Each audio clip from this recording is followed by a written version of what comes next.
Sa lumang parke sa Maynila, may isang gazebo na tila laging may bitbit na alingawngaw. Hindi lang ng mga yabag ng nagja-jogging, hindi lang ng tawanan ng mga kabataang nagtatakbuhan, kundi ng isang boses na walang kasamang mikropono pero kayang dumapo sa dibdib ng kahit sinong mapadaan. Ang boses na iyon ay kay Tala Bituin Vergara. 11 taong gulang siya. Payat, mahaba ang buhok na kadalasan ay nakatali lang ng goma at may mga mata na parang laging naghahanap ng pwedeng kapitan. Hindi siya yung batang mahilig magpanggap na masaya.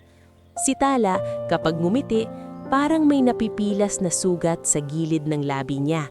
Pero kahit ganun, tuwing hapon, eksaktong pagkatapos ng rush hour, nandun siya sa tapat ng gazebo. Bitbit ang maliit na garapon na pinag-ipunan ng barya at umaawit. Sa gilid ng parke, may mga taong sanay na sa kanya. Ang ibang tindera dumadaan lang at tumatanggo. Ang iba tumitigil sandali at ang iba tumatawa. Mula sa isang lumang bangko na kinakalawang na ang armrest, nakaupo si Aling Sela, taho vendor na halos kabisado na ang kilos ni Tala. May dala siyang timba at mga baso na plastik na nakasabit sa bakal na kawit. Kapag maluwag ang benta, binabantayan niya si Tala na parang pamangkin. "Hoy, Tala," tawag niya isang hapon habang tinatakpan ng bibig ng timba para di pasukin ng alikabok. "Kumain ka na ba? Ang payat-payat mo na." Umiling si Tala pero ngumiti ng pilit. "Mamaya na po, Aling Sela, pag may nakuha na po akong barya." "Hindi pwede yan," singhal ni Aling Sela pero hindi galit, mas parang takot. "Kanta ka ng kanta, wala kang laman. Halika rito."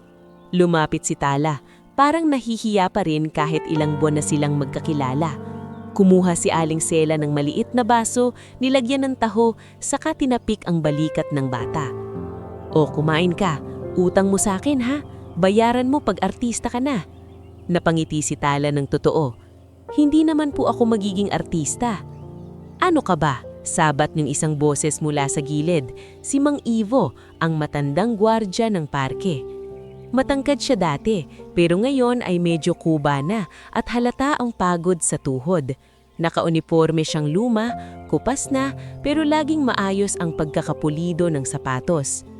"Bakit hindi?" tanong ni Mang Ivo, nakasandal sa baton niya. "Boses mo may tama. Kapag kumanta ka parang may sinasabi." Hindi agad sumagot si Tala. Lumingon siya sa gazebo kung saan unti-unting dumarami ang tao. May mga magkasintahang naglalakad, may mag-ina na bumibili ng mais, may mga estudyanteng nakauniporme na nag-uusap.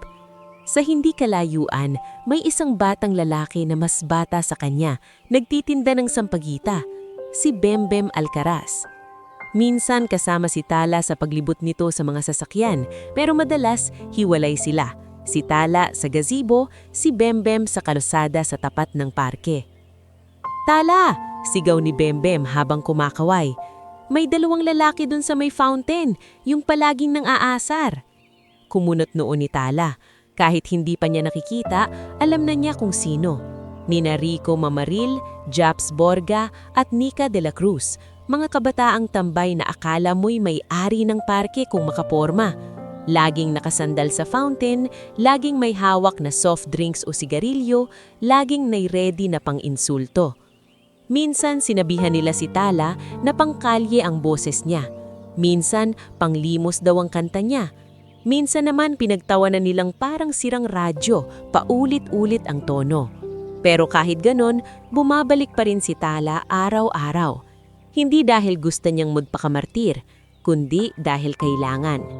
Sa likod ng lahat ng kantang sinasambit niya, may isang maliit na silid sa inuupahan nilang bahay, kung saan nakahiga ang kanyang ina na si Miren. Mahina ang katawan ni Miren, minsan uubo ng matagal, minsan namumutla na parang kandilang paubos. At tuwing gabi kapag umuuwi si Tala na may konting barya, may liwanag na saglit na bumabalik sa mga mata ni Miren. "Anak," bulong ni Miren minsang gabi habang inaayos ni Tala ang kumlot sa kanya, "huwag mong pagurin ang sarili mo." "Hindi po ako napapagod, Nay. Tsaka, mas okay nang mapagod ako kaysa ikaw." Napapikit si Miren at sa pagitan ng paghinga niya, parang may gusto siyang sabihin pero pinipili niyang lunukin. Hindi alam ni Tala lahat ng sikreto ng ina niya. Ang alam lang niya, noong bata pa siya, may lolo siyang sinanding Vergara, isang dating gitarista sa probinsya. Si Lolo Nanding ang unang nagsabing may regalo si Tala sa boses.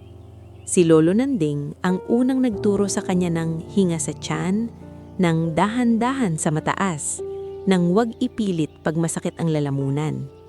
At higit sa lahat, si Lolo Nanding ang nag-iwan sa kanya ng lumang kwaderno. Yun ang pinaka-importanting bagay sa mundo ni Tala. Kwaderno na puro sulat kamay, may mga liriko, may ilang chord markings na halos hindi niya maintindihan. May mga pahinang may mantsa ng kape at luha. At sa unang pahina, nakasulat, "Para kay Tala. Kung sakaling wala na ako, ito ang magiging kaibigan mo." Sa tuwing mag-isa si Tala, binubuklat niya iyon. Parang doon niya hinahanap ang sagot kung bakit kahit gutom siya, kaya pa rin niyang kumanta. At sa tuwing hapon sa parke, may isa siyang kantang palaging tinatapos ang araw. Hindi niya alam kung sino ang sumulat noon. Ang alam niya lang, iyon ang kantang pinakatumama sa kanya. Kaya kahit pinagtatawanan siya, iyon ang kinakanta niya. Habang papalapit na ang mga tambay sa fountain, kumilos si Mang Ivo. Lumakad siya patungo sa kanila. Matigas ang bawat hakbang. "Rico," tawag ni Mang Ivo. Mahina pero matalim. "Tama na, manahimik kayo. Nandito kayo para magpahinga, hindi para mangapi." Ngumisi si Rico. Hawak ang soft drink. "Ay, si Guard. Guard, kanta rin ba kayo? Baka gusto niyo duet kayo nitong sisirang plaka." "Tama," tawa ni Japs. "Araw-araw na lang, parang may binabayaran ng multo." Si Nika naman nakapamaywang. "Uy, Tala, kanta ka ng pang-birthday.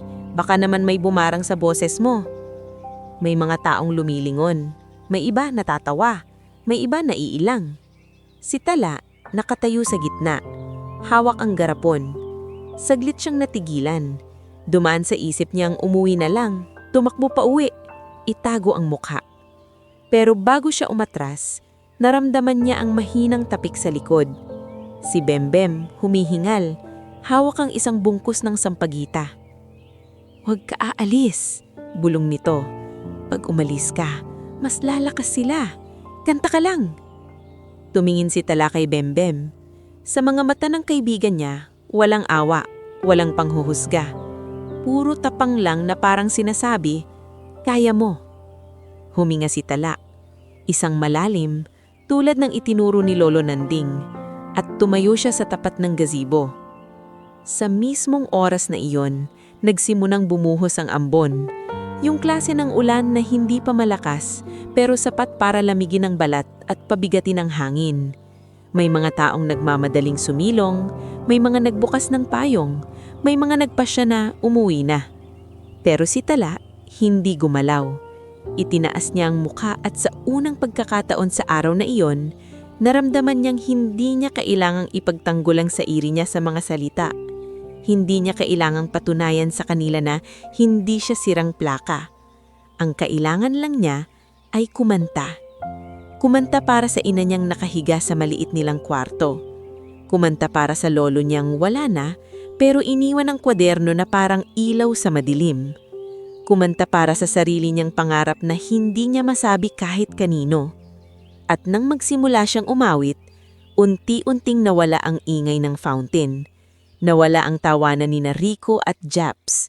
Hindi dahil nahiya sila, kundi dahil nabigla sila na ang boses ng bata, kapag tumatama sa hangin, ay parang may bigat na hindi nila kayang biruin. "Ang ganda!"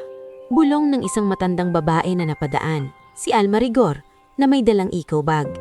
Tumigil siya, nakatingin kay Tala na parang may naaalala. Sa gilid, napaupo si Aling Sela at biglang napahawak sa dibdib. Hindi sa sakit, kundi sa emosyon. Si Mang Ibo nakatayo lang, nakatingin sa kawalan na parang may binibilang na mga alaala. At si Tala, habang umaawit, hawak pa rin ang garapon. Pero sa loob niya, Hindi barya ang inahabol niya sa gabing iyon, kundi ang lakas para bumalik ulit kinabukasan. Sa huling linya ng kanta, pinikit niya ang mata. Ramdam niya ang patak ng ulan sa pilik mata. Ramdam niya ang panginginig ng mga daliri. Pagmurat niya, may ilang barya na pumasok sa garapon. May isang lalaki pang naghulog ng 5 piso. May batang babae na nakangiti sa kanya. At kahit naririnig pa rin niya ang mahinang pang-asar ni Rico sa likod, hindi na iyon kasing lakas sa loob ng dibdib niya. Dahil sa gabing iyon, sa gitna ng ulan, sa gitna ng parke, naramdaman ni Tala na may dahilan kung bakit araw-araw siyang kumakanta, kahit walang naniniwala. At hindi niya alam, may isang awit sa kwaderno niya na may pinanggalingang mas malaki kaysa sa kaya niyang isipin. Pero sa ngayon, sapat na munang buhayin niya ang araw. Sapat na munang umuwi siya kay Miren, hawak ang garapon at sabihin sa ina niya kahit pagod na pagod. "Nay, may barya po tayo. Bukas ulit." Iyon ang huling sinabi ni Tala kagabi bago siya humiga sa manipis na banig sa tabi ng kama ng ina. Hindi man sila mayanan, pero may isang bagay na pinipilit nilang huwag maubos, ang pag-asa. At tuwing maririnig ni Miren ang salitang bukas, parang may kunting liwanag na sumisilip sa pagitan ng kanyang ubo at paghingal.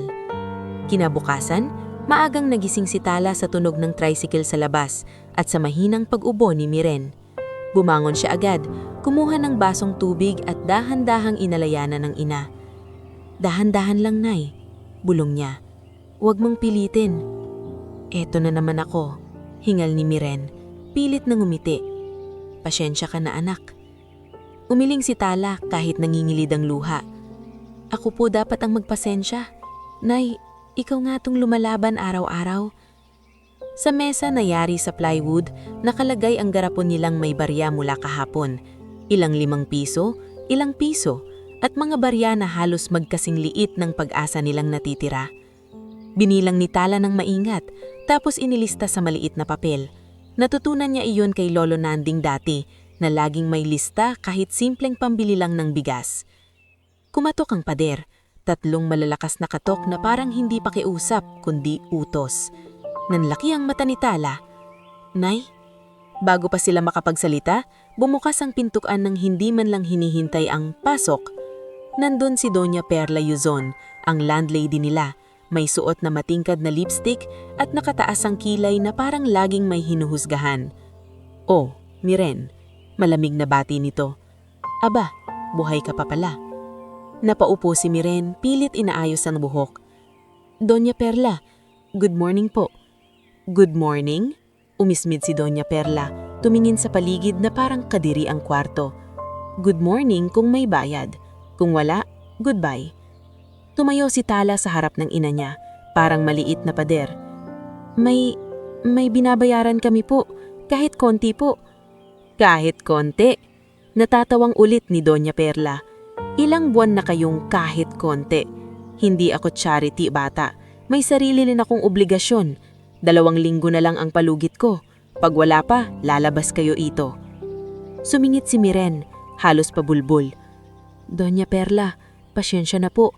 May sakit lang po ako. Pero ginagawa naman po ng anak ko ang lahat." Lumingon si Doña Perla kay Tala, mula ulo hanggang paa. "Ah, yung kumakanta sa parke. Nakita ko yan roon eh. Pinagtatawanan ka nga roon eh." Parang tinamaan si Tala sa sikmura, pero pinilit niyang huwag pakita. "Kumakanta po ako para makabayad, para may pambili ng gamot ni Nay." "Eh di kumanta ka ng mas lakas," sagot ni Doña Perla, sabay talikod. "Tandaan mo, 2 linggo. Ayoko ng drama." Pagalis ni Doña Perla, nanatiling nakatayo si Pala, nanginginig ang mga daliri niya. Si Miren napapakipit na lang, parang pagod na pagod kahit hindi pa nagsisimula ang araw. "Nay," mahinang sabi ni Tala. "Kaya nating to." Ngumiti si Miren, pero halatang may tinatago sa likod ng ngiti. "Oo, kaya natin. Basta, mag-ingat ka, anak ha." Lumipas ang umaga na parang mabigat na ulap. Dumaan si Dr. Isagani Tolentino sa likod ng butika kung saan sila nakatira. Dala ang maliit na paper bag ng mga gamot. Hindi bago, pero mas mura.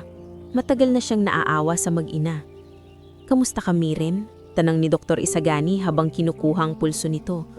Humihina ka ulit. Dok, pasensya na. Sagot ni Miren. Hindi ko pa po kasi nabibili yung isa eh. Tumingin si Dr. Isagani kay Tala. Tala anak, huwag mang isugal kalusugan mo. Kung kailangan ninyo ng tulong. Salamat po, Dok. Mabilis na sagot ni Tala. Parang ayaw niyang marinig ang salitang tulong dahil parang may kasamang awa. Gagawa po ako ng paraan. Lumabas si Dr. Isagani na may bigat sa mukha. Bago siya tuluyang umalis, bumulong siya kay Tala sa may pintuan. May klinik ako sa kabilang kanto. Kung may mangyari, tumakbo ka lang. Tumanggo si Tala. Opo. Bandang tanghali, dumating si Lauro Vergara, kapatid ni Miren. Hindi siya masamang tao sa unang tingin. Matangkad, maayos manamit, laging may pabango. Pero ang mga mata niya, sanay humingi. Uy bunso, bati niya kay Miren at biglang lumambot ang boses. Kamusta ka na? Narinig ko, may sakit ka pa rin. Umupo siya na parang bisita sa sariling bahay, tapos tumingin agad sa mesa kung saan nakalagay ang garapon. Naramdaman ni Tala ang bigat sa dibdib. Tito Lauro. Ay si Tala, ngiti ni Lauro, pero yung ngiti na may kasunod na interes. Narinig ko nga kumakanta ka raw sa parke. Ayos yan, diskarte yan. Hindi sumagot si Tala. Si Miren, pilit nang umiti. Lauro, pasensya na, wala kaming maihain. Ay, okay lang, sabi ni Lauro, sabay kuha ng garapon na parang natural lang. Ito na lang. Biglang napalapit si Tala. Tito, para po yan sa gamot ni nanay. Napataas kilay ni Lauro. Ay anak, huwag kang ganyan. Ako to eh, tito mo. Hindi ko naman kukuning lahat. Pero ang kamay niya, kinakalansing na ang barya sa garapon, parang tinitimbang kung magkano. Sumingit si Miren, mahina pero may pakiusap. Lauro, huwag muna. Kailangan namin yan. Bunso, bumuntong hininga si Lauro na parang siya pang kawawa. Ganito kasi yan. May kausap akong kakilala. May trabaho sa isang maliit na warehouse. Pwede kang mapasok doon kahit bantay lang. Pero kailangan ko ng pamasahe, pang-asikaso, pang-tawag. Alam mo da, investment. Nanlaki ang mata ni Tala. Warehouse? Nay, kaya mo ba yun? Hindi sumagot si Miren agad. Kita sa mata niyang gustong maniwala dahil kapag may trabaho siya, hindi na kailangang kumanta si Tala araw-araw. Pero may bahagi ring tila alam ang ending ng ganitong pangako. Totoo ba yan, Lauro? Tanong ni Miren. Oo naman, mabilis na sagot ni Lauro. Bakit? Magsisinungaling ba ako? Sa labas dumaan si Bembem kumakaway sa bintana. Nakita niya si Lauro at ang garapon. Kabisado na niyang eksena kahit hindi niya alam ang detalye. Pumasok si Bembem nang hindi nag-aabiso. Hingal. Tala! Ay! Enyan si Tito Lauro! Nagkatinginan sila ni Tala. Sa tingin pa lang, parang may sinasabi si Bembem ng huwag. Pero si Miren masyadong pagod para makipagtalo. Kaya sa huli, kinuha ni Lauro ilang papel na pera. Hindi marami, pero sapat para maramdaman ni Tala na parang binunot ang hangin sa kanya. Salamat, sabi ni Lauro sabay tao. Promise, bunso, pag naayos ko to, makakabangon tayo. Pagkaalis ni Lauro, natulala si Tala. Halos maiyak sa harap ni Miren. Si Bembem, kumuyom ang kamay. Ano ba yan? Palaging ganyan yan? Parang linta. Bembem, saway ni Miren, pero mahina. Kapag pamilya, kailangan pagbigyan. Pamilya? Napasinghap si Bembem. Pamilya rin kayo ah. Bakit kayo lagi ang nagiging kawawa? Tahimik si Tala. Halip na sumagot, kinuha niya ang lumang kwaderno ni Lolo Nanding mula sa ilalim ng banig. Binuklat niya iyon, parang doon siya humihingi ng lakas. Sa gitna ng pahina, andun ang mga liriko ng kantang palagi niyang kinakanta sa dulo ng araw. Sa pag-uwi mo anak. May mga linyo doon na kahit bata pa siya, parang naiintindihan niya. Kung may bagyo sa labas, dito ka sa dibdib ko. Pinikit niya ang mata. May bagyo nga, hindi lang ulan. Bandang hapon, dinala ni Tala si Miren ng kaunting lugaw na binili niya sa tapat ng butika. Pinakain niya ang ina, saka hinaplos ang likod nito. "Nay," bulong ni Tala, "kahit anong mangyari, hindi tayo papayan na palayasin. Hahanap ako ng paraan." Hinawakan ni Miren ang kamay niya. Mahina. "Tala, anak, sana hindi mo kailangang magdusa ng ganyan." Tumingin si Tala sa kanya. "Hindi po to pagdurusa, Nay. Ito po yung ginagawa ng anak." Lumubog ang araw at nagsimulang dumilim ang kalangitan. Sa labas, naririnig na ang mga tao sa kalsada. Ang parke, naghihintay na naman sa boses niya. Bago siya umalis, tumingin muna si Tala kay Miren, tapos kay Bembem. "Sasama ka?" Tumanggo si Bembem. "Oo, bantay kita." Sa daan papunta sa parke, dumaan sila sa mga ilaw ng tindahan, sa mga busina ng jeep, sa amoy ng usok at pritong isaw. Habang naglalakad, hindi mapigilan ni Tala na isipin, 2 linggo. 2 linggo bago sila itapon sa labas. Sa mismong pagpasok nila sa parke, nakita agad ni Tala ang fountain at sina Rico, Japs at Nika na parang mga aninong laging naghihintay. "Uy, sirang plaka!" sigaw ni Rico. "Balik na naman!" Hindi na lumingon si Tala. Diretso siya sa gazebo, hawak ang garapon na mas magaan na yon dahil nabawasan. Si Mang Ivo, nasa gilid, nagtaas ng kamay na parang sinasabing, "Kaya mo." Si Aling Sela, nakaupo na naman sa bangko, may taho pa rin, ngumiti kahit pagod. Huminga si Tala ng malalim. Hindi niya alam kung gaano katagal pa niya kakayanin. Hindi niya alam kung totoo ang pangako ni Tito Lauro. Hindi niya alam kung may mangyayaring himala. Ang alam lang niya, kailangan niyang kumanta ngayong gabi, at bukas, at sa susunod pang araw, hanggang may dumating na pagbabago. At sa loob ng malangis na hangin ng lungsod, sa pagitan ng pangungutya at awa, muling umangat ang boses ni Tala, hindi para sa kasikatan, kundi para sa kaligtasan nilang mag-ina. Gabi na halos nang matapos siyang kumanta, pero may kakaiba sa gabing iyon. Mas mabigat ang dibdib niya, hindi lang dahil sa nabawasan na pera sa garapon, kundi dahil ramdam niyang hindi na sapat ang araw-araw na pagsisikap para habulin ang mga pangangailangan nila. Habang naglalakad siya pauwi kasama si Bembem, tahimik lang ang dalawa. Wala ang dati nilang biruan. Tanging yabag nila at malalayong busina ang maririnig. "Anong iniisip mo?" tanong ni Bembem nang makarating sila sa eskinita. Humigpit ang hawak ni Tala sa garapon. 2 linggo lang, tapos baka wala na kaming bahay." "Hindi kita pababayaan," mabulis na sagot ni Bembem, kahit bata rin siya at halos wala ring maitulong maliban sa presensya niya. "Kung kailangan, sasamahan kitang magbenta ng sampagita buong gabi." Napangiti si Tala, pero may lungkot pa rin. "Ikaw nga hirap din." "O edi, 2 tayong mahirap," sagot ni Bembem, sabay balikat. "Mas okay na yun kesa mag-isa ka." Pag-uwi ni Tala, nadatnan niyang tulog na si Miren, pero halata ang pagod sa mukha nito kahit natutulog.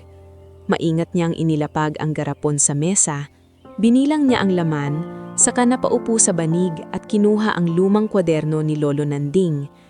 Hindi niya alam kung bakit, pero kapag nalulunod siya sa problema, doon siya humihinga. Binuklat niya ang mga pahina, dahan-dahan hanggang marating niya ang kantang palagi niyang tinatapos sa dulo ng bawat hapon. "Sa pag-uwi mo, anak." Muli niyang binasa ang mga salita. Simple lang ang mga liriko, pero may lalim na hindi niya maipaliwanag. Parang isinulat iyon ng isang puso na may tinding pangungulila. Parang may hinihintay. Parang may gustong bawiin. Mahina niyang iyong inusal, halos pabulong lamang. "Kung may dilim sa daan, ako ang munting ilaw mo." Napatigil siya nang umubo si Miren sa kama. Agad siyang tumayo, lumapit at inalayan ng ina. "Nagising ka po?" tanong ni Tala. Bahagyang tumango si Miren, hika ang boses. "Narinig kita. Yung kantang yan na naman." "Opo," sagot ni Tala. "Hindi ko po alam kung bakit pero Parang kapag kinakanta ko siya, gumagaan po yung pakiramdam ko. Napatitig si Miren sa anak na para bang may naaalala. Pero agad din niyang itinago. Maganda ang kantang yan. Malungkot, pero may pag-asa. Kilalang kilala mo po ba yan, Nay? Usisa ni Tala. Saglit minanahimik si Miren. Sa kanya hinawakan ang pisngi ng anak. Hindi lahat ng kanta anak nakikilala sa pangalan. Minsan, sa pakilamdam, hindi na nagpumilit si Tala. Natulog siya ng gabing iyon, nayakap ang kwaderno. Hindi alam na ang kantang iyon ang magbabago ng takbo ng buhay nila. Hindi kinabukasan, kundi sa isang hapon na tila ordinaryo lang sa simula. Lumipas ang ilang araw na halos magkakapareho ang hitsura, pero hindi pare-pareho ang bigat. Sa umaga, aalagaan ni Tala ang ina. Sa tanghali, maghahanap siya ng murang ulam o tatakbong pabili sa butika ni Dr. Isagani. Sa hapon, pupunta siya sa parke. Patuloy ang paniningil ni Doña Perla. Patuloy ang pangakong maaayos ko to ni Lauro, kahit hindi naman ito bumabalik na may dalang totoong tulong. At patuloy ding umaawit si Tala, hanggang dumating ang maulang hapon na iyon. Mabigat ang ulap noon at halatang uulan ng malakas. Marami sa mga regular na dumadaan sa parke ang nagmamadaling sumilong sa mga shed at tindahan sa paligid. Si Aling Sela mas maagang nagbenta ng taho at halos paalis na sana. Si Mang Ibo naman paikot-ikot sa gilid ng fountain. Pinapaalalahanan ng mga tao na mag-ingat dahil madulas ang sahig.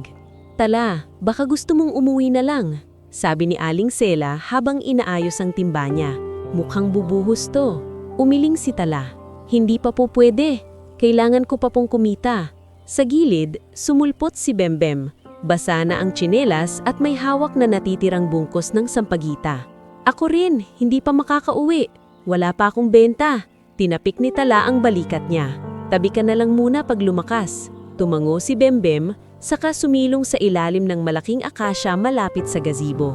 Sa hindi kalayuan, naroon na naman sina Rico, Japs at Nika. Kahit halos uulan na, hindi pa rin nawawala ang mga ito. Parang may oras lagi para mang-asar. Uy, tignan mo, sigaw ni Rico. May concert pa rin kahit may bagyo. Lalo nang walang manonood yan, dagdag ni Nika. Humahalakhak. Baka pati ulan tumigil para hindi marinig. Ngunit hindi sila pinansin ni Kala. Hinawakan niya ang garapon, tumayo sa dating pwesto at huminga ng malalim. Sa parehong oras na iyon, sa kabilang kalsada, isang itim na mamahaling sasakyan ang dahan-dahang bumagal habang papalapit sa tapat ng parke. Sa loob nito, nakaupo ang negosyanding si Severo Valenia. Malinis ang suot niyang polo at coat, ngunit halatang hindi iyon ang pumupuno sa kanya. May mga tao na kahit napapaligiran ng luho, kitang-kita mo pa rin ang pagod sa mukha. Ganon si Severo.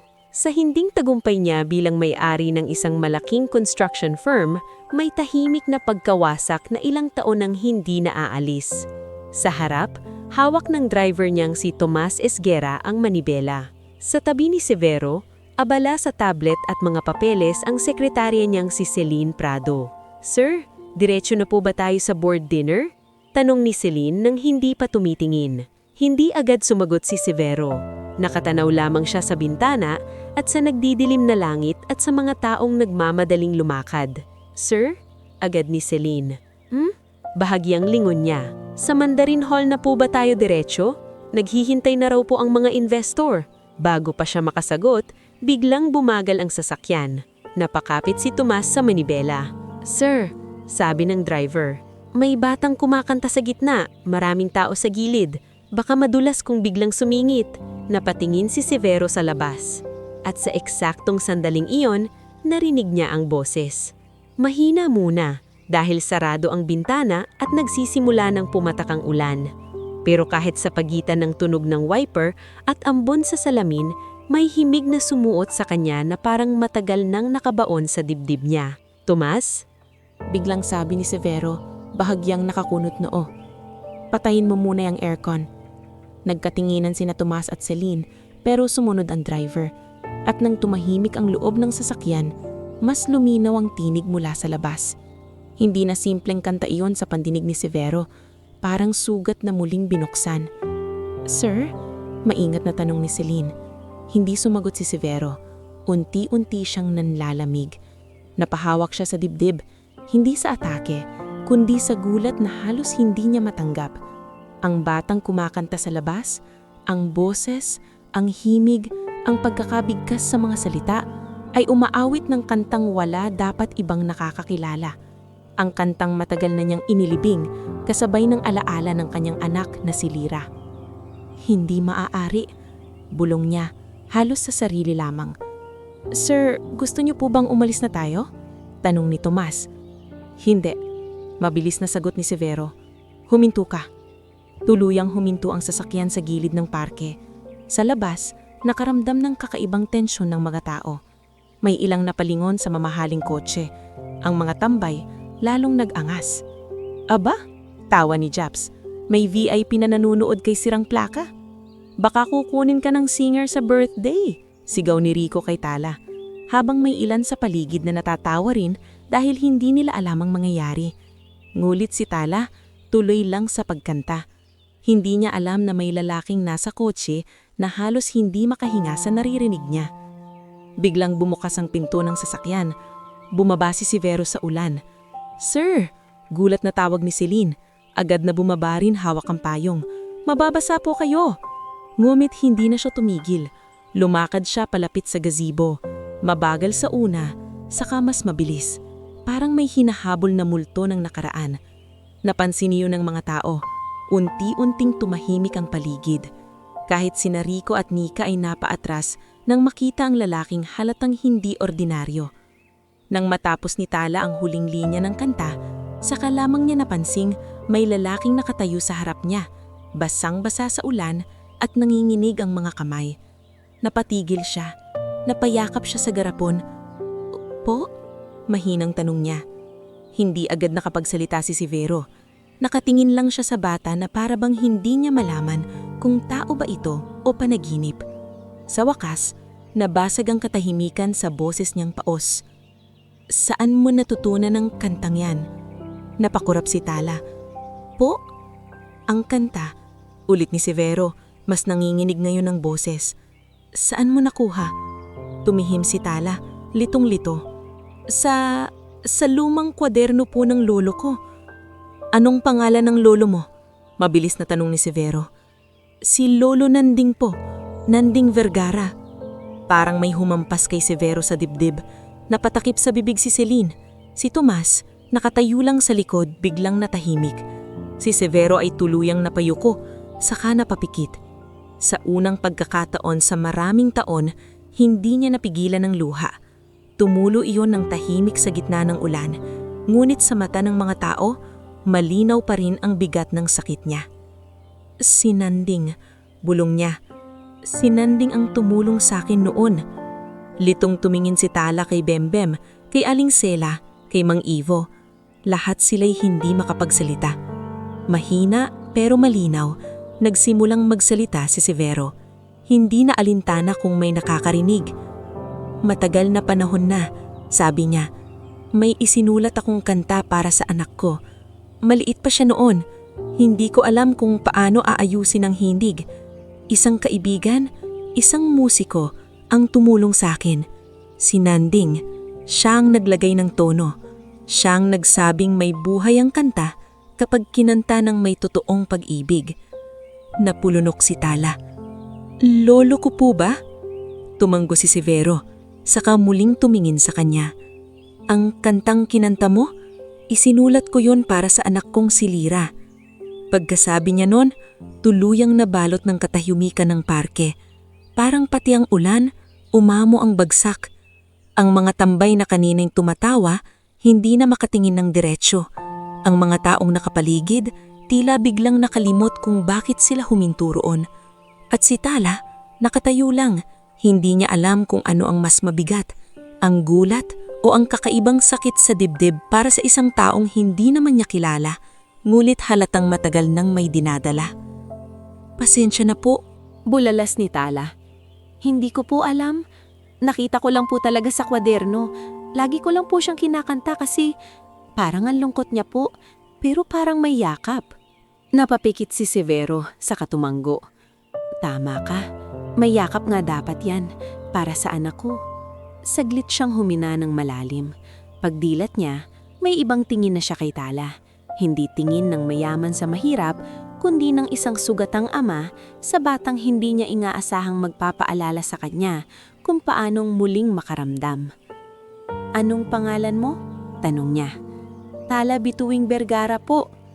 "Tala," ulit niya, parang sinusubukan itong tandaan. "May kasama ka ba sa bahay? Ang nanay mo?" "Opo," sagot ni Tala. "May sakit po si Nay." Nagtama ang tingin ni na si Vero at si Lynn. Alam ng sekretarya ang ibig sabihin noon, hindi na niya kailangang utusan pa. Tahimik na lumapit si Celine. "Tala, maaari mo ba kaming sabihan kung saan kayo nakatira? Magpapadala kami ng doktor." Nanlaki ang mata ni Tala. "Doktor po?" "Hindi charity," putol ni si Vero, na para bang narinig na niya ang takot ng batang mapahiya. "Utang ko yan kay Nanding, at gusto kong malaman kung bakit nasa iyo ang kantang iyon." Sa gilid, si Mang Ibo ang unang nakabawi. "Sir, kilala ko ang bata. Mabuting bata yan. Hirap na rin ang nanay niya." Tumanggo si Aling Sela. "Totoo po yan. Hindi po namamalimos yan. Kumakanta po para mabuhay." Tumingin si Severo sa kanilang lahat, saka bumalik kay Tala. "Hindi dito matatapos to. Hahanapin kita bukas. Magpapadala ako ng taong tutulong sa inyo at aalamin ko ang buong kwento." Sa gitna ng ulan, hawak pa rin ni Tala ang garapon niyang may kakaunting barya, ngunit sa unang pagkakataon, hindi na iyon ang pinakamabigat niyang hawak. Dahil sa harap niya, may isang lalaking huminto ang mundo sa isang kantang akala niya'y simpleng piraso lamang ng lumang kwaderno. At sa gabing iyon, sa lumang parke sa Maynila, nagbago ang ihip ng tadhana. Hindi dahil yumaman agad si Tala, kundi dahil may isang lihim na awit na sa wakas ay nakahanap ng daan pabalik sa pusong unang nagsulat nito. Ngunit tulad ng lahat ng pagbabagong totoo, hindi ito dumating na parang himala na bigla na lang bumura sa lahat ng problema.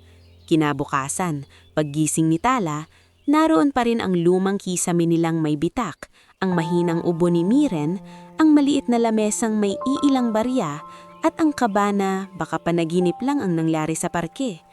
Mula sa banig, agad siyang bumangon at tumingin sa pintuan, na para bang inaasahan niyang baka sa isang iglap ay may kumatok at sabihing nagkamali lang sila ng napuntahan.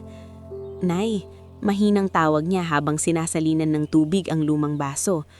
"Gising ka na po?" Bahagyang dumilat si Miren. "Oo anak, ang aga mo." Lumapit si Tala at inalayayan siyang makaupo. "Nay, may sasabihin po ako. Totoo po yung nangyari kagabi, hindi po ako nananaginip." Napatingin si Miren sa anak at sa mga mata pa lang nito ay alam niyang hindi simpleng kwento ang sasabihin. "Tungkol dun sa lalaking huminto?" Tumanggo si Tala. "Opo, si Severo Balenya po. Siya raw po ang sumulat ng kantang yun para sa anak niya. Tapos si Lolo Nanding daw po ang tumulong sa kanya sa himig." Nanahimik si Miren. Hindi yung normal na pagtatahimik na pagod lang o walang maisagot. Kakaiba, parang may lumang alaalang biglang tumayo sa loob niya at hindi niya alam kung haharapin ba niya o itutulak palayo. "Nay," usisa ni Tala, "may alam po ba kayo?" Mabilis na umiling si Miren, pero halatang hindi buo ang pag-iling. "Hindi sa wala, pero matagal na yun. Ang importante ngayon anak, wag muna tayong umasa ng sobra. May mga mayayamang taong madaling magsalita sa awa, pero hindi lahat tumutupad." Hindi na sumagot si Tala. Naiintinihan niya ang takot ng ina.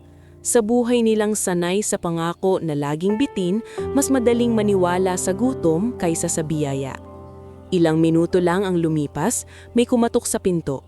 3 mahinahong katok, hindi tulad ng malulutong na hampas ni Doña Perla. Nagkatinginan sina Tala at Miren. Pagbukas ni Tala, bumungad si Celine Prado. Maayos ang bihis, may hawak na payong at isang maliit na envelope. Sa likod niya ay isang lalaking may bitbit na medical bag at sa may eskinita, nakaparada ang itim na sasakyan na nakita ni Tala kagabi. "Magandang umaga, Tala." Magalang na bati ni Celine. "Pinadala kami ni Mr. Severo." Hindi agad nakasagot si Tala. Parang biglang lumiit ang pasukan ng bahay nila dahil sa presensya ng isang taong malinaw na mula sa ibang mundo. Sige po, pasok po. Pumasok si Celine, kasunod ang doktor na ipinakilala niyang si Dr. Renato Villasis, isang pulmonologist na matagal nang kinukuhang consultant ni Severo para sa foundation nito. Hindi siya kasing formal ng inaasahan ni Tala. Sa halip, mahinahon siyang nangumiti kay Miren at umupo sa tabi ng kama ng walang bahid ng pagmamataas. "Magandang umaga, Ma'am Miren," sabi ng doktor. "Pwede ko po ba kayong matingnan?" Nailang si Miren, pero tumanggo rin. Sa loob ng maliit nilang kwarto, nagsimula ang eksaminasyon. Pakikinig sa paghinga, pagtatanong kung gaano kadalas ang ubo, kung may lagnat, kung gaano katagal nang nanghihina. Habang abala si Dr. Renato, iniabot ni Celine ang envelope kay Tala. Narito ang mga request para sa laboratory tests at pambili muna ng gamot. Hindi ito utang sa paraang kinatatakutan mo. Ito ang unang tulong. May susunod pa, depende sa findings. Tinitigan iyon ni Tala na parang natatakot hawakan. Masyado po yata ito, bulong niya. Hindi, sagot ni Celine. Mas matagal nang masyadong mabigat ang pasan ninyo. Sa gilid, napadaan si Dr. Isagani sa may pinto dahil narinig niyang may mga tao sa bahay. Nang makita niya ang eksena, bahagya siyang napahinto, saka ngumiti ng may pagtataka. "Aba," sabi niya, "mukhang may dumating ng mas mabilis kaysa sa inaasahan ko." Tumayo si Celine at magalang na bumati. "Kayo po siguro si Dr. Isagani, nabanggit kayo ni Tala. Salamat po sa pag-asikaso sa kanila nitong mga nakaraan." Bahagyang tumanggo si Dr. Isagani. "Ginagawa ko lang ang kaya ko, pero kung may sasalo na ng mas mabigat, mas mabuti." Makalipas ang halos 1 oras, natapos si Dr. Renato. Hindi man niya agad sinabi ang lahat, malinaw sa mukha niyang seryoso ang kondisyon ni Miren, munggit hindi pa huli ang lahat. "Kailangan po niyang maayos na gamutan," sabi niya, "at pahinga. Hindi pwedeng patinggi-tinggi lang ang gamot. Ipapasok natin siya sa mas maayos na check-up ngayong linggo. Ako ang bahala sa referral." Napapikit si Tala sa sobrang gaan na naramdaman niya. Hindi pa ito lunas, pero sa unang pagkakataon, may totoong direksyon na. Pagkaalis ni Celine at Dr. Renato, para bang mas maliwanag ang loob ng kwarto kahit pareho pa rin ang sirang kisame at kupas na dingding. Ngunit kasabay ng pagdating ng tulong ay ang pagdating din ng bagong klase ng kaba. Sa hapon ding iyon, dumating si Doña Perla Yuzon. Akala marahil ay wala pa ring pagbabago sa mag-ina. "Oh, Miren," bungad niya, pero napatigil nang napansing may mga bagong gamot sa mesa at may resibo ng laboratory requests. "Ano to?" Tahimik na tumayo si Tala. Hindi na katulad ng dati ang tindig niya. Hindi pa matatapang, pero hindi na rin kasing liit. "May doktor po kaming dumating." "Ha?" kunot nung tanong ni Doña Perla. "San galing ang pera?" Bago pa makasagot si Tala, sumulpot mula sa likod si Bembem na may dalang pandesal at halatang bagong dating lang mula sa kalye. "Bakit po? Bawal bang gumaling ang tao?" "Tumahimik ka," singhal ni Doña Perla, pero medyo umatras siya nang makita ang kumpiyansa sa mga mata ni Tala. "Hindi namin tatakabuhan ito. Makakabayad kami," mahinahong sabi ni Tala. "Hindi man ngayon agad, pero hindi na po kami mawawala ng basta-basta." Hindi nakasanayan ni Doña Perla na ganito siya kausapin ng bata. Natikom ang bibig niya. Humalukipib siya, saka tumingin kay Miren na tahimik lamang. "Basta tandaan nyo." Matigas pa rin ang tono niya. "Ang usapan ay usapan." Pagkaalis nito, napabuntong hininga si Bembem. Akala mo namang kung sino. Ngunit si Miren, sa halip na mainis, ay napatingin kay Tala nang may kakaibang halo ng pag-aalala at pag-asa. "Anak, nag-iiba ka." Napangiti si Tala ng bahagya. "Kailangan po, Nay." Makalipas ang ilang araw, nagsimula ang mga pagsusuri at unti-unting naayos ang schedule ng gamutan ni Miren. Kasabay nito, pinatawag si Tala ni Celine sa isang maliit na music studio sa Quezon City. Hindi para gawing instant na artista, kundi para makilala siya ng isang veteranang voice coach na matagal ng kaibigan ni Severo. Doon niya unang nakilala si Maestra Vivian Salcedo. Mahaba ang buhok na may halong pilak, tuwid ang likod at matalim tumingin, pero hindi nakakatakot. Para siyang gurong kayang makita kung kailan ka nagsisinungaling sa boses mo. "Umawit ka," sabi ni Maestra Vivian, walang paligoy-ligoy. Kinabahan si Tala. Sa isang sulok, nakatayo si Celine. Sa kabila naman ay si Severo, tahimik lamang, nakatingin na parang ayaw makagambala. "Alin po?" tanong ni Tala. "Kung ano ang totoo sa'yo," sagot ni Maestra Vivian. Dahan-dahang kumanta si Tala. Hindi muna ang "Sa pag-uwi mo, anak." Sa halip, isang simpleng awit na itinuro ni Lolo Nanding noon. Sa unang linya pa lang, napatikom ang bibig ni Maestra Vivian. Nang matapos, tumahimik ang studio. "Raw," sabi ng matandang coach. "Pero totoo, hindi yan natuturo. Ang ituturo ko sa'yo ay kung paano hindi masayang." Napatingin si Tala kay Severo, saka kay Celine. Hindi pa rin niya lubos matanggap na may mga taong handang maglaan ng oras para sa kanya. "May workshop ako para sa mga batang may potensyal," pagpapatuloy na Maestra Vivian. "Hindi ito laro. May disiplina, may ensayo, may pagod. Kung papasok ka rito, hindi porket may tumulong sa'yo, pagbibigyan ka na." "Opo," mabilis na sagot ni Tala. "Gagawin ko po ang lahat." Doon nagsimula ang bago niyang laban. Sa umaga, aalagaan pa rin niya si Miren kapag wala ito sa check-up. Sa tanghali, tatakbo siya kung saan kailangan. Sa ilang hapon, papasok siya sa simpleng sessions ni Maestra Vivian. At sa ibang araw, pupunta pa rin siya sa parke. Hindi na para buong pagkakakitaan ng lahat, kundi dahil iyon pa rin ang lugang na unang nagpatatag sa kanya. Subalit habang unti-unting umaangat ang tingin ng ilang tao sa kanya, may iba namang nagsimulang tumingin sa kanya bilang pagkakataon. Isa na rito si Harold Quintana, isang event producer na matagal nang nakakapit sa public image ng negosyo ni Severo. Isang araw, nadatnan ni Tala na kausap niya si Severo sa labas ng studio. "Sir," sabi ni Harold, may ngiting halatang peke sa pandinig pa lang. "Napakagandang material nito. Mahirap na bata, kumakanta sa parke, tinulungan ng philanthropist. Viral yan. Pwede nating gamitin sa campaign ng kumpanya. Pictorial, interview, press release." Hindi siya material, malamig na putol ni Severo. Bahagyang natahimik si Harold, ngunit hindi nawala ang ngiti. "Of course, sir. Ang ibig ko lang sabihin, magandang kwento kasi." "Hindi kwento ang buhay ng bata," dagdag ni Severo. Mas mabigat ang boses. "At hindi ko siya tinutulungan para magmukha akong mabuti." Nakatayo lang si Tala sa di kalayuan, hawak ang lumang bag niya. Hindi niya man lubos maintindihan ng mundo ng mga ganoong tao, naintindihan niya ang isang bagay. May mga tutulong sa'yo at may mga gustong gamitin ang pag-angat mo para sa sarili nilang pakinabang. Ngunit, hindi pa roon natatapos ang bagong pagsubok.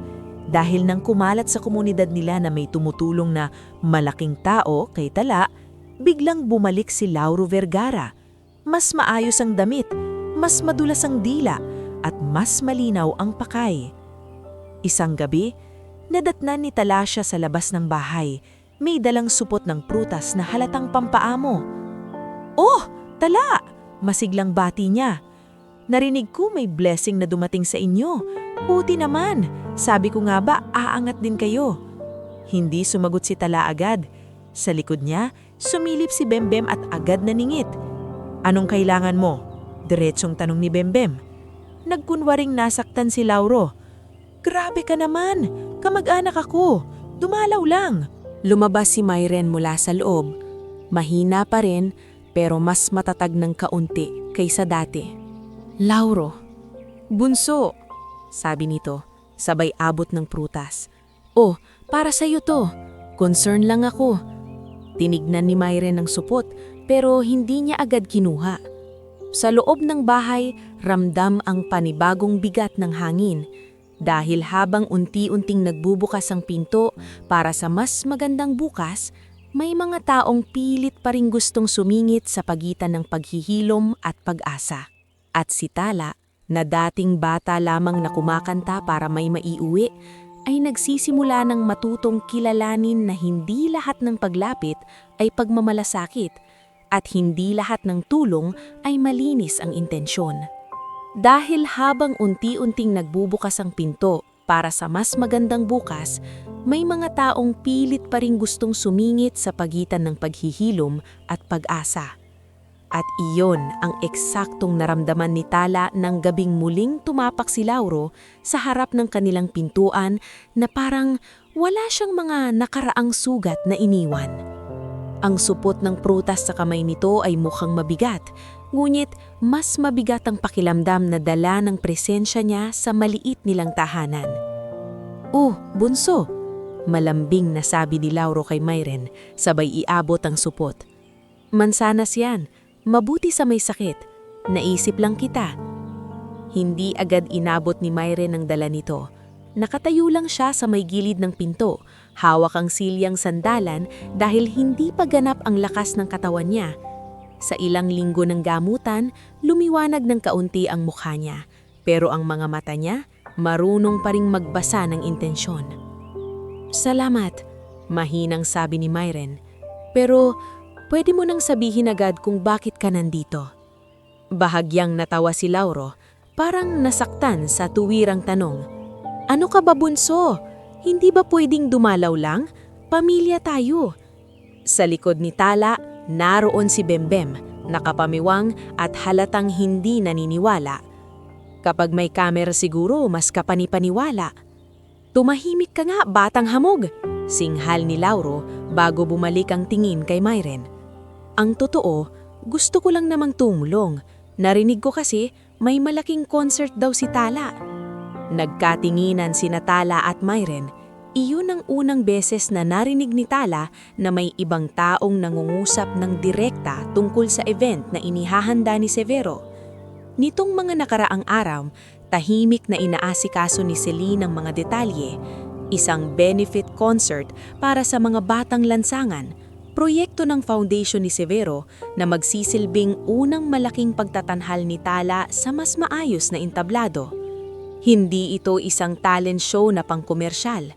Layunin nitong makalikom ng pondo para sa mga batang tulad niya noon, mga batang kinakailangang mamili sa pagitan ng gutom at pangarap.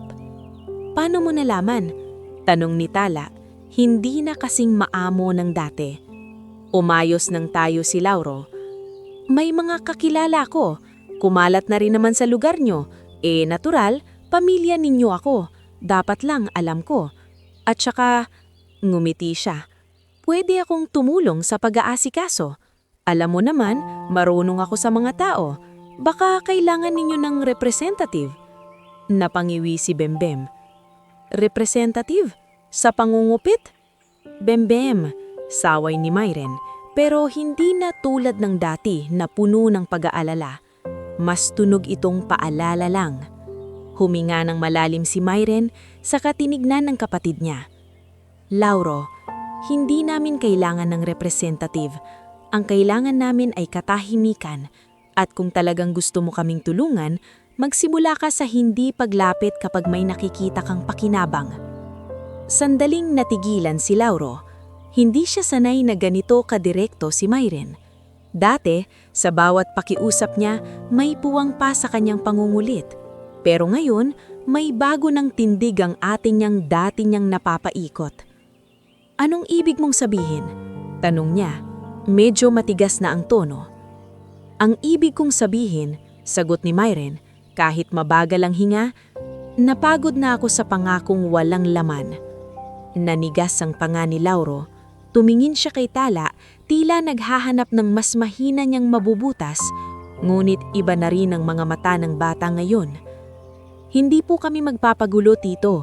Malaki na ang tulong sa amin na hindi kami ginagalaw." Napairap si Lauro, saka pilit na ngumiti muli. Sige, ganyan pala.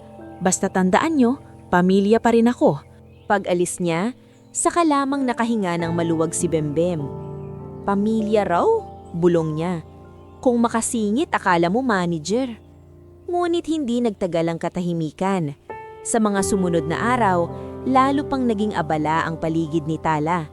Tuloy ang kanyang ensayo kay Maestra Vivian na mas humihigpit habang papalapit ang concert.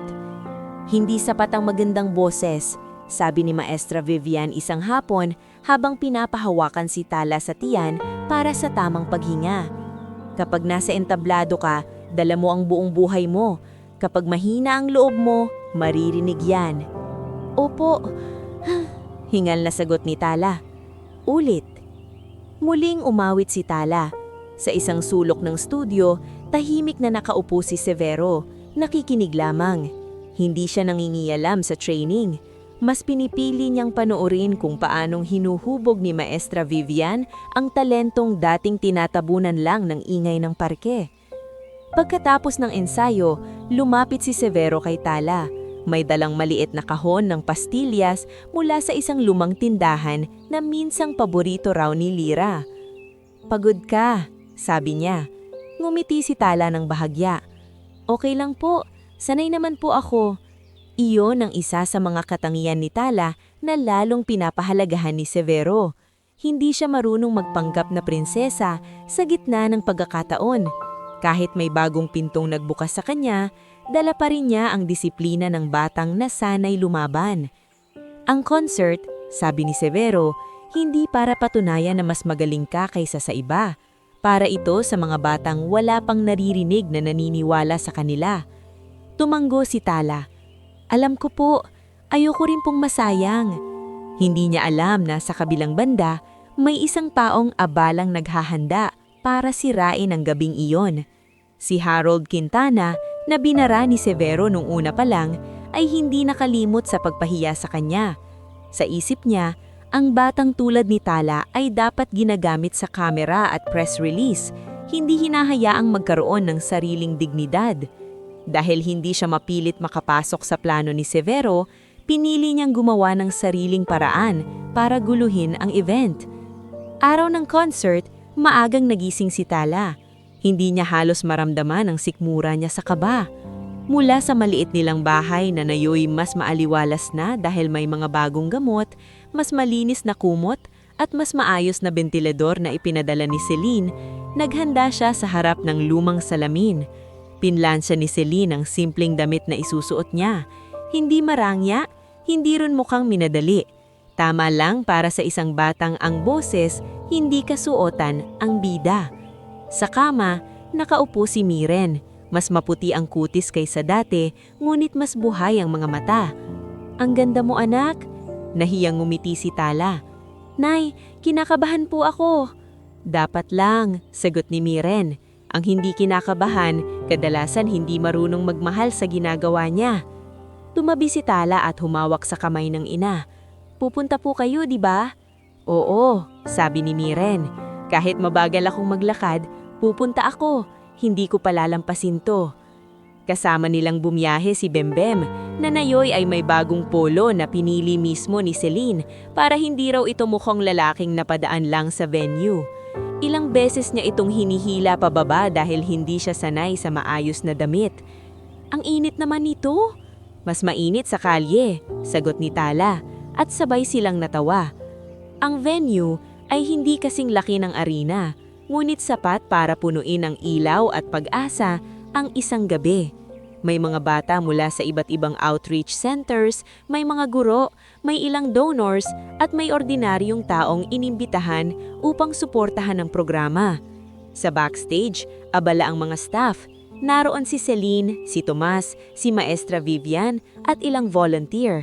Habang inaayusan si Tala, narinig niya ang mahinang pagtatalo sa kabilang dulo ng backstage. "Anong ibig sabihin nito?" Matalim na boses ni Celine.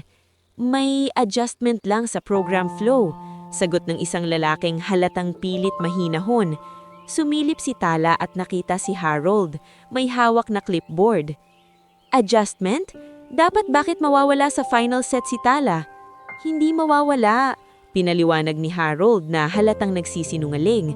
"Nilipat lang, para mas dramatic. Mas okay na may video muna ng kanyang buhay bago siya lumabas. Tapos baka mas magandang may sponsor speech pa." "Hindi yan ang inaprobahan ni Mr. Valenya."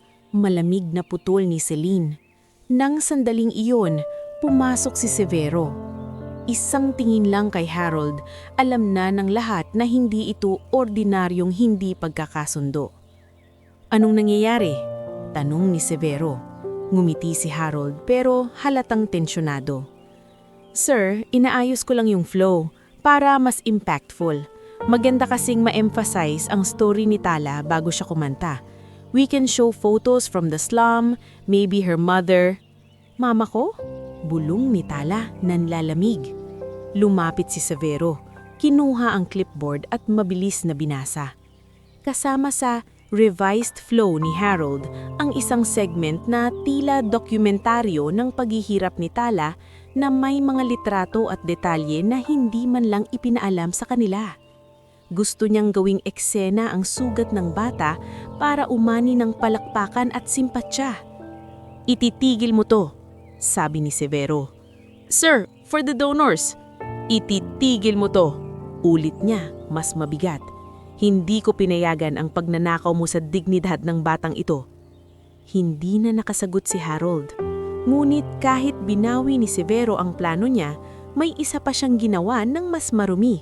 Pinakialaman niya ang technical cues, kabilang ang audio at ilaw para sa set ni Tala, sa pag-asang kapag pumalpak ang performance, lalabas na tama ang ideya niyang gawing drama package na lang ang bata. Hindi pa alam ng lahat iyon. Pagsapit ng oras ng pagtatanghal, isa-isang umakyat ang mga naunang performers. Sa audience, dumating si Miren kasama ang alalay mula sa foundation. Katabi niya si Bembem, halos hindi mapakali sa excitement. Malayo-layo sa unahan, may sariling mesa ang ilang donors at partners.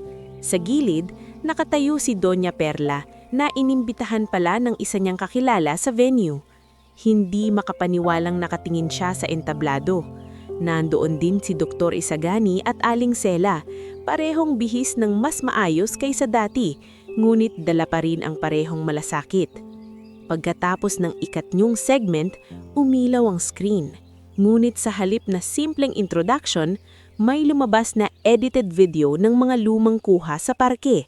Si Tala habang kumakanta, si Miren na inuubo sa loob ng bahay, at ilang malalapit na larawan ng kalagayan nila na halatang kinuha ng hindi nila alam. Nanlaki ang mata ni Tala backstage. Hindi ito yung napag-usapan, sabi niya, nanginginig.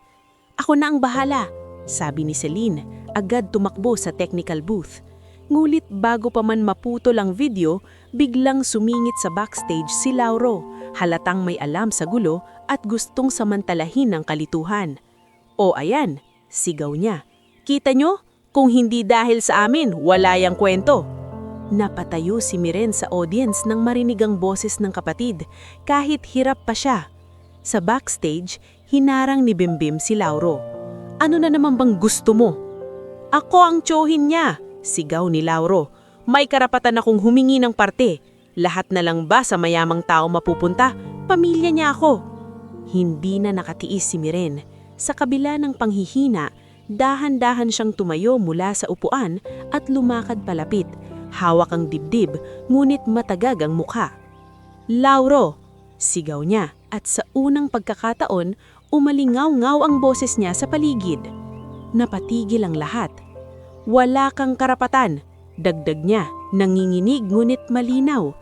Ilang taon mong kaming iniwan sa hirap, kinuha mo ang ipon ng anak ko, pinangakuan mo kami ng trabaho kapalit ng perang panggamot ko, at ngayong may tumulong sa amin, saka ka darating para manghingi?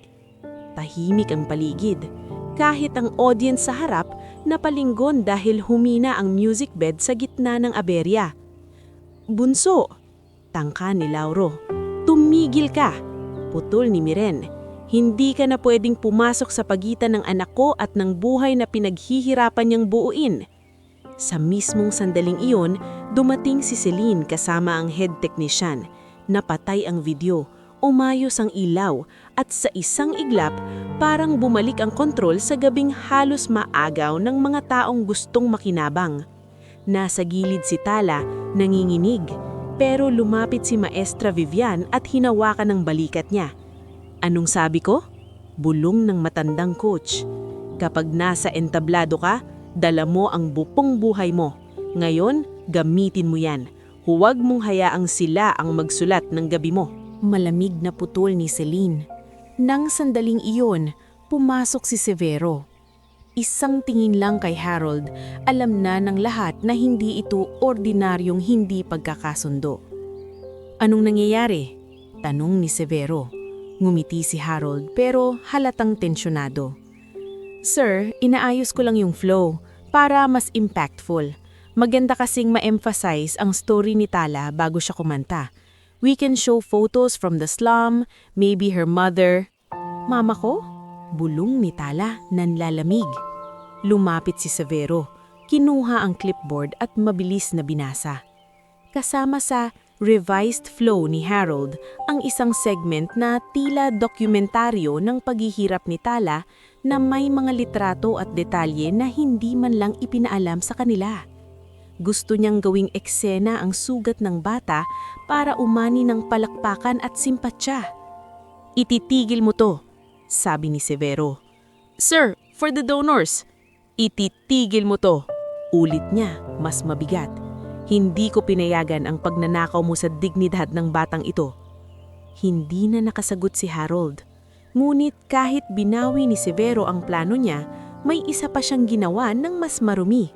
Pinakialaman niya ang technical cues, kabilang ang audio at ilaw para sa set ni Tala, sa pag-asang kapag pumalpak ang performance, lalabas na tama ang ideya niyang gawing drama package na lang ang bata. Hindi pa alam ng lahat iyon. Pagsapit ng oras ng pagtatanghal, isa-isang umakyat ang mga naunang performers. Sa audience, dumating si Miren kasama ang alalay mula sa foundation. Katabi niya si Bembem, halos hindi mapakali sa excitement. Malayo-layo sa unahan, may sariling mesa ang ilang donors at partners. Sa gilid, nakatayo si Doña Perla na inimbitahan pala ng isa niyang kakilala sa venue. Hindi makapaniwalang nakatingin siya sa entablado. Nandoon din si Dr. Isagani at Aling Sela, parehong bihis ng mas maayos kaysa dati, ngunit dala pa rin ang parehong malasakit. Pagkatapos ng ikatlong segment, umilaw ang screen. Ngunit sa halip na simpleng introduction, may lumabas na edited video ng mga lumang kuha sa parke. Si Tala habang kumakanta, si Miren na inuubo sa loob ng bahay, at ilang malalapit na larawan ng kalagayan nila na halatang kinuha ng hindi nila alam. Nanlaki ang mata ni Tala backstage. Hindi ito yung napag-usapan, sabi niya, nanginginig. Ako na ang bahala, sabi ni Celine, agad tumakbo sa technical booth. Ngulit bago pa man maputol ang video, biglang sumingit sa backstage si Lauro, halatang may alam sa gulo at gustong samantalahin ang kalituhan. O ayan, sigaw niya. Kita nyo? Kung hindi dahil sa amin, wala yang kwento. Napatayo si Miren sa audience nang marinig ang boses ng kapatid, kahit hirap pa siya. Sa backstage, hinarang ni Bimbim si Lauro. Ano na naman bang gusto mo? Ako ang tsohin niya, sigaw ni Lauro. May karapatan akong humingi ng parte. Lahat na lang ba sa mayamang tao mapupunta? Pamilya niya ako. Hindi na nakatiis si Miren. Sa kabila ng panghihina, dahan-dahan siyang tumayo mula sa upuan at lumakad palapit. Hawak ang dibdib, ngunit matagag ang mukha. Lauro! Sigaw niya, at sa unang pagkakataon, umalingaw-ngaw ang boses niya sa paligid. Napatigil ang lahat. Wala kang karapatan, dagdag niya, nanginginig ngunit malinaw. Ilang taon mong kaming iniwan sa hirap, kinuha mo ang ipon ng anak ko, pinangakuan mo kami ng trabaho kapalit ng perang panggamot ko, at ngayong may tumulong sa amin, saka ka darating para manghingi? Tahimik ang paligid. Kahit ang audience sa harap, napalinggon dahil humina ang music bed sa gitna ng aberya. Bunso! Tangka ni Lauro. Tumigil ka! Putol ni Miren. Hindi ka na pwedeng pumasok sa pagitan ng anak ko at ng buhay na pinaghihirapan niyang buuin. Sa mismong sandaling iyon, dumating si Celine kasama ang head technician. Napatay ang video, umayos ang ilaw, at sa isang iglap, parang bumalik ang kontrol sa gabing halos maagaw ng mga taong gustong makinabang. Nasa gilid si Tala, nanginginig. Pero lumapit si Maestra Vivian at hinawakan ng balikat niya. Anong sabi ko? Bulong ng matandang coach. Kapag nasa entablado ka, dala mo ang bupong buhay mo. Ngayon, gamitin mo yan. Huwag mong hayaang sila ang magsulat ng gabi mo. Huminga si Tala ng malalim. Sa unahan, tumayo si Severo at humawak ng mikropono. Humihingi ako ng paumanhin sa nangyaring aberya. Ang gabing ito ay para sa katotohanan, hindi para sa pagsasamantala. At ngayon, ipakikilala ko ang batang nagpaalala sa akin na ang isang awit ay maaaring magligtas ng kaluluwa. Naglakad si Tala papunta sa entablado. Tahimik ang buong venue. Sa ilalim ng ilaw, nakita niya si Miren na nakatayo pa rin. May luha sa mata, ngunit mataas ang noo. Nakita niya si Bembem na nakataas ang kamao, si Aling Sela na nakahawak sa panyo, si Mang Ivo na tuwid ang likod na parang bantay pa rin sa lumang parke, si Dr. Isagani na nakangiti ng mapayapa, at sa gilid, si Severo, isang lalaking yumaman ngunit noon lang muling tumingin sa mundo ng walang yabang, puro sakit at paghilom lang. Hinawakan ni Tala ang mikropono. Ang kantang ito, sabi niya, ay matagal ko pong inawit nang hindi ko alam kung kanino talaga ito nanggaling. Pero ngayon, alam ko na po. At gusto ko itong awitin hindi lang para sa isang anak na nawala, kundi para sa lahat ng batang naghihintay na may umuwi para sa kanila. At pagkatapos noon, kinanta niya ang Sa Pag-uwi Mo, Anak. Walang drama package, walang video montage, walang paawang eksena. Boses lang. Boses na hinasa ng gutom, pinatibay ng pangungutya, at pinalalim ng pagmamahal sa inang hindi niya iniwan. Habang umaawit siya, napaiyak si Severo. Hindi na niya ito itinago. Sa pagitan ng bawat linya, parang naririnig niyang muli ang anak niyang si Lira. Hindi bilang multong bumabalik, kundi bilang alaala na sa wakas ay hindi na lamang sakit. Sa unang pagkakataon matapos ang napakaraming taon, ang kantang isinulat niya ay hindi na tunog kabiguan. Tunog pag-asa na ito. Pagkatapos ng huling nota, ilang segundo ang lumipas bago nagsimula ang palakpakan. At nang nagsimula ito, hindi na ito tumigil agad. Tumayo ang mga tao. Ang ilan sa donors, lumapit pa matapos ang programa upang magtanong kung paano susuportahan ang scholarship project. Ang mga batang nasa audience, nakatingin kay Tala na parang may bago silang nakitang posibleng mangyari sa buhay nila. Kinagabihan din, sa harap ng maliit na grupo ng organizers at witnesses, formal na inalis ni Severo si Harold sa anumang posisyon sa foundation at sa mga public events ng kumpanya. Pinaibuksan niya ang investigasyon sa unauthorized use ng personal footage at program sabotage. Samantala, sa tulong ng legal team ng foundation, isinampa rin ang reklamo laban kay Lauro dahil sa pangingikil at panlilinlang na may kaugnayan sa mga naunang kinuhang pera sa mag-ina. Ngunit higit sa lahat, may mas mahalagang inihayag si Severo. Sa maliit na speech niya matapos ang event, sinabi niyang magtatatag siya ng Lira Music Scholarship Program, isang programang sasagot sa pagsasanay, edukasyon at pangangailangan ng mga batang lansangan at mahihirap na batang may talento sa musika. Hindi nito maibabalik ang anak ko, sabi niya, at hindi rin nito mabubura ang sakit ng nakaraan. Pero kung may natutunan ako, ito iyon. May mga pagkakataong ang pagmamahal ay hindi natatapos sa pagkawala. Minsan, nagpapatuloy ito sa pagtulong sa mga taong kailangan ng panibagong simula. Lumipas ang mga buwan, unti-unting gumanda ang buhay ni Tala at Miren. Hindi biglaan, hindi fairy tale, kundi dahan-dahan at maranal. Lumipat sila sa isang maliit ngunit maayos na bahay na may sapat na bentilasyon para sa paggaling ni Miren. Hindi mansyon, hindi kondo, kundi tahanang may sariling katahimikan. Naging regular ang gamutan ni Miren at sa tulong ng wastong gamot at pahinga, mas bihira na ang kanyang matinding pag-ubo. Si Tala ay ipinagpatuloy ang pag-aaral habang sumasailalim sa mas formal na music training. Hindi siya ginawang instant celebrity. Mas pinili ni Severo at ni Maestra Vivian na palakihin muna ang ugat ng kanyang kakayahan bago ang bunga ng kasikatan. Sa mga piling weekend, bumabalik pa rin siya sa lumang parke.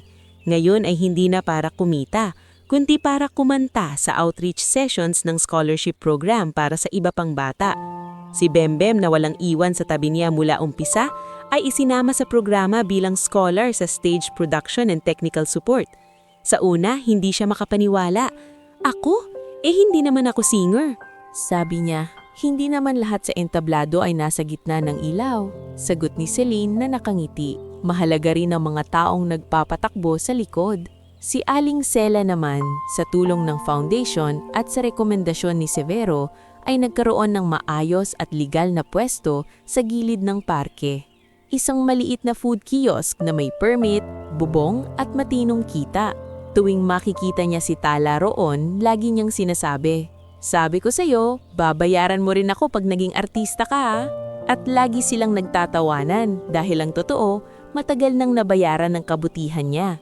Hindi sa pera, kundi sa kag-angat ng mga taong tinulungan niyang mabuhay.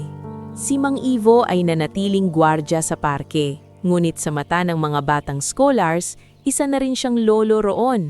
Si Dr. Isagani ay naging volunteer physician sa ilan sa mga outreach events, at maging si Doña Perla, matapos masaksihan ng lahat, ay tila nabawasan ng talim ng dila. Hindi man naging mabait bigla, natuto siyang manahimik kapag kaharap ang mga taong dati niyang minamaliit. At si Severo. Hindi napalitan si Lira, hindi kailanman. Ngumilit sa tuming maririnig niya si Tala na umaawit, hindi na lamang kalungkutan ang sumisikip sa dibdib niya. May kapayapaan na rin. May paalala na kahit may mga pagkukulang na hindi na mababawi, may mga kabutihang pwede pa ring simulan habang may panahon. Sa isang hapon, sa parehong lumang parke kung saan nagsimula ang lahat, tumayo si Tala sa tapat ng gazebo. Hindi na siya hawak ang lumang garapon. Sa halip, may hawak siyang mikropono para sa maliit na libreng pagtatanghal ng scholarship kids. Sa unang hanay, nakaupo si Miren. Mas maayos ang kutis at mas buo ang ngiti. Katabi niya si Bembem na abala sa sound controls. Sa gilid, si Aling Sela sa kiosk, si Mang Ivo na nagbabantay at si Severo na tahimik na nakatanaw. Huminga si Tala ng malalim at bago siya kumanta, tumingin siya sa mga batang nasa harap niya. Mga batang may parehong gutom, parehong pagod, parehong lihim na pangarap. Ngumiti siya dahil alam na niya ngayon may mga awit na isinulat mula sa sakit, pero kapag inawit ng may tapang, pwede silang maging daan para may ibang buhay namang gumanda.